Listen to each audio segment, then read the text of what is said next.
Okay. Yeah! నేను చాలా ఒక పాయింట్ అండి ఇక్కడ. నేను అంటే లైక్ 2021 నుంచి డెవాప్స్ షిఫ్ట్ అవ్వాలని చాలా కోర్సెస్‌కి మనీ పెట్టానండి.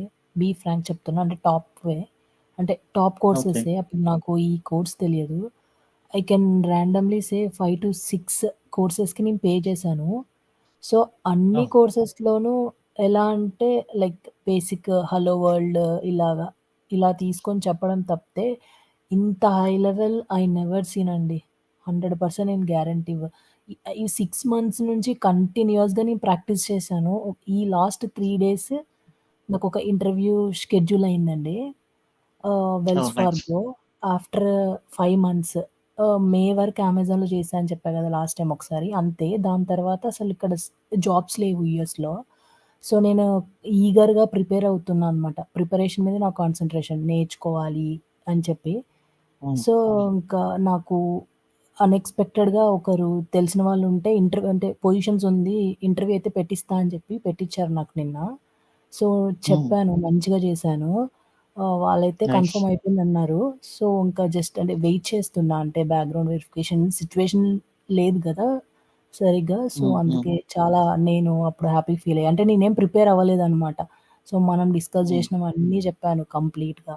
అండ్ గిటబ్ గూడా హ్మ్. చూయిచ్చాను నేను.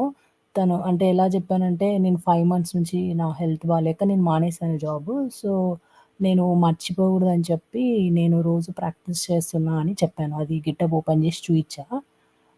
హ్మ్. ఇంకా హ్మ్. నన్ను స్క్రిప్టింగ్ రాయమనింది. మనం ఆల్రెడీ నేర్చుకున్నాం గదా! Shell scripting. సో, నేను రాద్దామని అనుకున్నా. బట్ అంతలోపల నేను ఈ రిపాజిటరీస్ అని చూపియంగానే very nice you are doing great అని చెప్పింది ఆ మేనేజర్. హ్మ్. ఇంకంతే. అయిపోయింది. 1 అవర్ ఆ! అడిగారు. గిట్ గురించి అడిగారు. గిట్ బ్రాంచింగ్ స్ట్రాటజీ అడిగారు. అండ్ గిటబ్ యాక్షన్స్ అంటే వాళ్ళు యూజ్ చేసే టూల్స్ రిలేటెడ్ అడిగారనమాట. ఓపెన్ షిఫ్ట్ అంటే ఓపెన్ షిఫ్ట్ హ్మ్. తెలియదు నాకు. నేను చేయలేదు. బట్ క్యూబర్నెటిస్‌లో మీరు ఏ కాన్సెప్ట్ గురించి మాట్లాడమన్నా మేమిట్లా పర్సిస్టెన్స్ వాల్యూమ్స్ అన్నీ యూజ్ చేస్తాం మా ప్రాజెక్ట్‌కి అని అన్నీ ఎక్స్‌ప్లెయిన్ చేశారనమాట క్లియర్‌గా. కాన్ఫిగ్ మ్యాప్ రాసాము, సీక్రెట్ మేనేజ్ యూజ్ చేసామని. కాకపోతే వాళ్ళేం హ్మ్. Clouds hmm. ఏమి వాడట్లేదనమాట. So, GitHub actions and okay. Jenkins related questions అడిగారు. సీఐసీడీ పైప్‌లైన్ ఎలా వర్క్ అవుతుంది? ఎక్స్‌ప్లెయిన్ చెయ్యి హ్మ్. అంటే నువ్వు ఏ స్కానింగ్ రిలేటెడ్ అడిగారండి. లైక్ ఏవి యూజ్ చేస్తున్నావు అంటే మనకు నిన్నే క్లాస్ జరిగింది గదా! మొన్న. సో, విన్నిన్నాను. హ్మ్. సో, హ్మ్. సోనార్ క్యూబ్ అని చెప్పాను. అంటే సోనార్ క్యూబ్ అని చెప్పి ఇంకా బగ్ ఇష్యూస్, వల్నరబిలిటీస్ చెక్ జేస్తాము అంటే, ఇంకా వేరేవేవైనా యూజ్ చేస్తున్నావా అంటే, లేదు ప్రస్తుతానికి నేను ఇప్పటి వరకు వర్క్ చేసిన ప్రాజెక్ట్‌లో అయితే ఓన్లీ సోనార్ క్యూబే వాడానని చెప్పానండి. అంతే. ఇంకా ఓకే. ఆహ్, సో, వాళ్ళకి తెలిసింది గదా! అంటే ఇవన్నీ తెలిస్తే ఇంకా చేయగలుగుతది అనే కాన్ఫిడెంట్ వాళ్ళకి క్రియేట్ అయింది. సో, హ్మ్. ఐ ఫెల్ట్ సో హ్యాపీ అండి. హ్మ్. Nice. First interview. Congratulations. All the yeah! Best. Thank you so so, much అదే అండి. సిట్యుయేషన్ అనేది చేంజ్ అవుతుంది గదా! ఇప్పుడు లాస్ట్ 2016 నుంచి డెవాప్స్ చెప్తున్నాం మనం. అప్పుడు గూడా ఇదే ప్రొసీజర్‌లోనే చెప్పాము. ఎందుకంటే వర్క్‌లోకి వెళ్ళిన తర్వాత యాక్చువల్ డెవాప్స్ ఇంజినీర్స్ ఎలా అయితే కాన్ఫిడెంట్‌గా ఉంటున్నారో అలానే ఉండాలి. ప్రీవియస్‌గా ప్లేస్ అయిన వాళ్ళు ఇప్పుడు మీరు క్యూఏ టీమ్‌లో చూసిన రాహుల్, హరి వీళ్ళందరూ ఏంటంటే వాళ్ళెప్పుడు ఫీల్ అవ్వలేదు డెవాప్స్ నేర్చుకొనొచ్చినట్లు. ఇంటర్వ్యూ వాళ్ళే క్లియర్ చేసుకున్నారు. డైరెక్ట్‌గా వెళ్ళగానే వాళ్ళకంత కూల్‌గా ఉంది కాబట్టి మళ్ళీ ఇక్కడొచ్చి క్యూఏ సెషన్స్ తీసుకోగలుగుతున్నాం. సో, ఇంతకు ముందులాగా జస్ట్ పైపైన ఇంటర్వ్యూకి ఒక క్లాస్ అటెండ్ అయిపోతే మనం 4 ఇయర్స్ ఇంజినీరింగ్ చేస్తున్నాం. 4 ఇయర్స్‌లో ఏం చేసామో తెలియదు.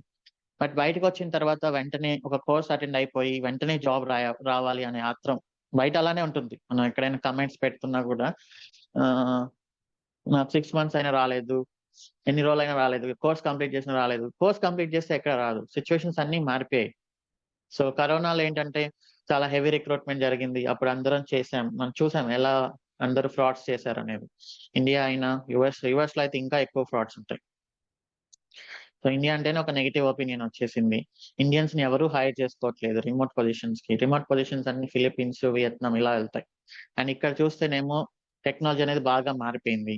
అందరూ చెప్తారు నేను కాల్స్ రావట్లేదు, ఇంటర్వ్యూ రావట్లేదు, కాల్స్ రావట్లేదు, ఇంటర్వ్యూ చేయట్లేదని. బట్ కాల్స్ అనేది ప్రాపర్‌గా రెజ్యూమ్ ఉండి ప్రాపర్‌గా మనం మన టెక్నాలజీని ఎగ్జిబిట్ చేస్తే ఓకే. తెలిసిపోతుంది ఇంటర్వ్యూ చేసే వాళ్ళకి. వీళ్ళు డెవాప్స్ నేర్చుకొనొచ్చారా? లేకపోతే ఊరికనే 4 ఇంటర్వ్యూ క్వెషన్స్ ప్రిపేర్ అయ్యొచ్చారా అనేది. మనం చెప్పే విధానంలోనే తెలుస్తుంది. ఇంటర్వ్యూ అంటే ఇట్స్ నథింగ్ బట్ యాక్చువల్‌గా అయితే మీ ప్రాజెక్ట్‌లో ఏం చేస్తున్నారు? అది మా ప్రాజెక్ట్‌కి సింక్ అవుతుందా లేదా అనేది చెక్ చేసుకొని తీసుకోవడం. సో ప్రాజెక్ట్ గురించి మాట్లాడకుండా interview questions, run versus seen ఇట్లా అంతా ప్రిపేర్ అయిపోతే వాళ్ళకి తెలిసిపోతుందండి. సో మనం ఇదంతా లాస్ట్ 3-4 మంత్స్ నుంచి చేస్తున్నాం కాబట్టి ఇప్పుడు మిమ్మల్ని అడిగితే మీకు నిజంగా చేసిన ఎక్స్పీరియన్స్ తోనే మీరు అక్కడ ఆన్సర్ చేస్తారు. అది వాళ్ళకి కూడా అర్థమవుతుంది. హాయ్ శివ గారు, this is Sunil. Hi. Hi sir. Hi. యాక్చువల్గా నాకు కూడా ఇంటర్వ్యూ జరిగిందండి ఎస్టర్డే. నేను రెజ్యూమ్ నైస్. పెట్టున్నాను, ఒక 2 వీక్స్ ముందు పెట్టున్నాను. సో 1 వీక్ నుంచి ఫాలోఅప్ చేస్తే నిన్న పెట్టున్నారు ఇంటర్వ్యూ. నిన్న 3:30 ఆ టైం జరిగింది. సో నన్ను అంటే నా ఎక్స్పీరియన్స్ కూడా 3 years. నేను డెవాప్స్ మీద చేంజ్ అవుదామని చెప్పేసి కోర్స్లో జాయిన్ అవ్వాను అనమాట. సో వాళ్ళు అడిగిన ప్రెసెంట్ టూల్ ఏంటి? ప్రెసెంట్ టెక్నాలజీ ఏంటి?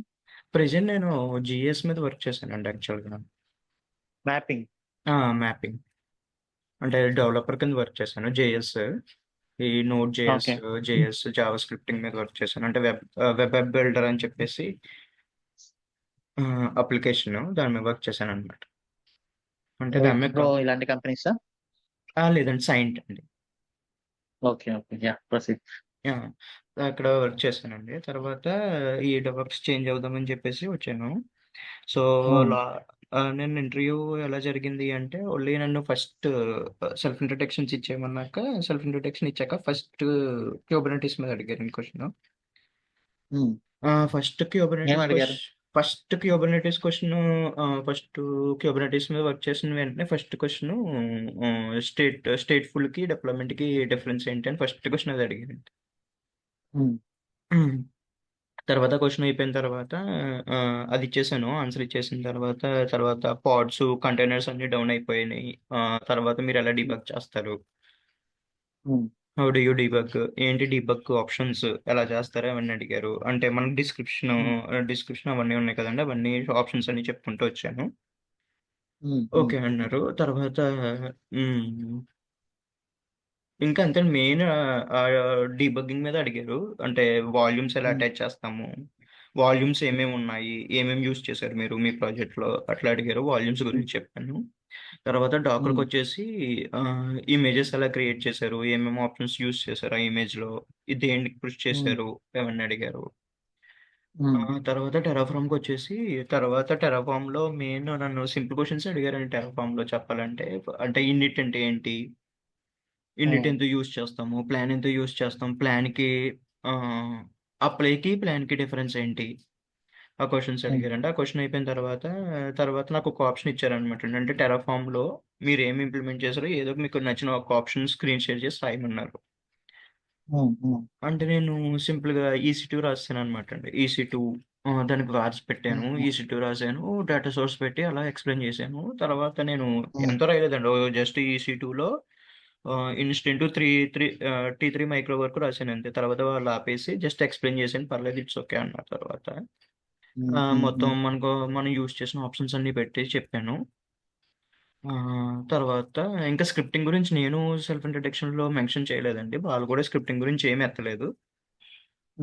ఇంకా అంతే అండి ఇంటర్వ్యూ. అలా బేసిక్ క్వశ్చన్స్ కొన్ని నడిచేసి కొన్ని పర్సనల్ క్వశ్చన్స్ అడిగారు అంతే. అంటే టీం ఎంతమంది ఉంటారు, ఎలా మేనేజ్ చేస్తారు, ర్యాప్ ఎలా ఉంటుంది, మీరు ర్యాప్ ఎలా మెయింటైన్ చేస్తారు, అలా సింపుల్ క్వశ్చన్స్ అడిగేసి ఎండ్ చేస్తారు. రిజల్ట్ ఎలా ఉంది? రిజల్ట్ అంటే ఇంకా రాలేదండి, నిన్నే అవ్వింది యాక్చువల్గా. మీకు ఎలా అనిపించింది? నేనైతే 100% ఇచ్చాను, నేను బాగానే ఇచ్చానండి. వాళ్ళు కూడా సాటిస్ఫై అవునట్టు అన్నారు. ఓకే. యా. సో మీకు సింపుల్ గా ఉండొచ్చేమో కానీ బయట ఇవే క్వశ్చన్స్ నేను చాలా రీసెంట్ గా నేను చెప్పాను కదా, కొన్ని ఆర్కిటెక్ట్ ఇంటర్వ్యూస్ తీసుకున్నా.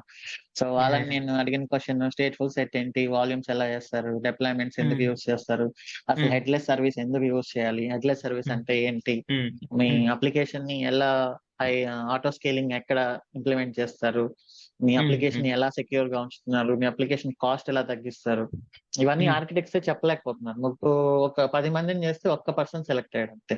సో అది కూడా ఏంటంటే ఇప్పుడు మనం ఎంత అయితే డిస్కస్ చేస్తున్నామో అంతే వచ్చేది. ఆర్కిటెక్ట్ అయినా కూడా అంత ఎక్కువేం రాదు వాళ్ళకి. బట్ అట్లీస్ట్ ఓకేలే మొత్తం చెప్పగలుగుతుందని అనుకున్నాను. బయట మీరు ఇవే క్వశ్చన్స్ ఎవరైనా డెవాప్స్ నేర్చుకునే వాళ్ళని అడిగితే వాళ్ళు భయపడిపోతారు. వీటికి వాళ్ళు ఒక పేరు ఏం పెడతారంటే సినారియో బేస్డ్ క్వశ్చన్స్ అని ఒక పేరు పెడతారు. వాళ్ళకి అడగాల్సిన క్వశ్చన్స్ జస్ట్ రన్ ఏంటి, CMD ఏంటి, ఇలా గన్ షాట్ క్వశ్చన్స్ అడిగితే మాత్రమే జస్ట్ ఇంటర్వ్యూలో లైక్ ఇంటర్నెట్ లో ప్రిపేర్ అయ్యి చెప్పగలరు. మీరు కొంచెం ఎలా డీబగ్ చేస్తారంటే ఇంక భయపడిపోయి సినారియో బేస్డ్ అడిగేస్తున్నారు. ఇది ఒక పెద్ద డిస్కషన్ లాగా చేస్తారన్నమాట. వాళ్ళు నేర్చుకునే విధానం రాంగ్ అయినప్పుడు ప్రతిదీ టఫ్ గానే అనిపిస్తుంది. నేర్చుకునే విధానం ప్రాపర్ గా ఉంది అనుకున్నప్పుడు ఖచ్చితంగా మనకి ఏదైనా సింపుల్ గానే అనిపిస్తుంది. కరెక్ట్. నెక్స్ట్ ఇంటర్వ్యూస్ అటెండ్ అవ్వండి. This is a good encouragement for every one of you. Thank you.